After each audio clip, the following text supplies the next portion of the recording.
হিন্দু মুদি ব্যবসায়ী শ্রী খগেন্দ্রচন্দ্র দাসকে পরিকল্পিতভাবে হত্যার উদ্দেশ্যে তার উপর মব লেলায় দিয়া তাকে গণপিটুনি দেয় সিলেট ২০ নং ওয়ার্ডের স্থানীয় খুরশেদ আলমের ছেলেসহ অজ্ঞাতনামা ২০-২১ জন যুবক। এবং ঘটনাটি ঘটেছে সিলেট সিটি কর্পোরেশনের ২০ নং ওয়ার্ডের রানী স্টোর নামক একটা দোকানে, এবং সেই দোকানটির স্বত্বাধিকারী শ্রী খগেন্দ্রচন্দ্র দাস, যিনি অনেক দিন যাবৎ সুনামের সাথে এখানে ব্যবসা করে আসতেছিলেন।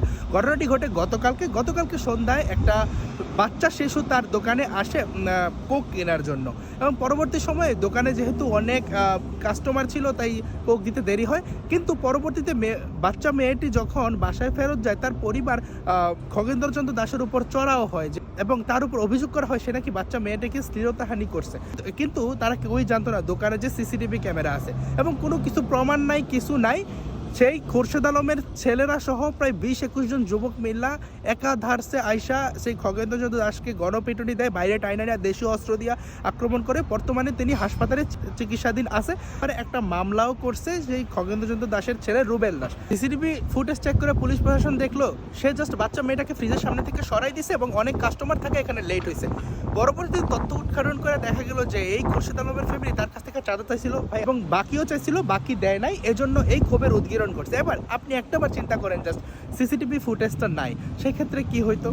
দেখেন কিভাবে ছলে বলে কৌশলে বাংলাদেশের সংখ্যালঘুদের উপর আসলে আক্রমণ করা হয়। আপনি দেখেন এই ঘটনাটা, এখন আপনারা বলবেন যে কেন এখানে সংখ্যালঘু টানা হইতেছে। যারা অপরাধটা সংগঠিত করছে তারা তো জানে না যে খগেন্দ্রচন্দ্র দাসের দোকানে যে আপনার সিসিটিভি আছে। তারা ভাবছে যে এই ঘটনাটা ঘটার পরে তাকে আমরা যাই মারবো, এবং মাইরা তার কাছ থেকে একটা মোবাইল ফোন এবং ৩ লাখ টাকা নিয়ে যাওয়া হয়েছে, জায়গায় লুট করা হয়েছে, তার মালামাল ভাঙচুর করা হয়েছে। এবং তারা জানতো যে সে বেশি কিছু করতে পারবে না, তাকে মারা আমরা ব্যাপারটাকে ধামাচাপা দিতে পারবো শ্লীলতাহানির কথা বইলা।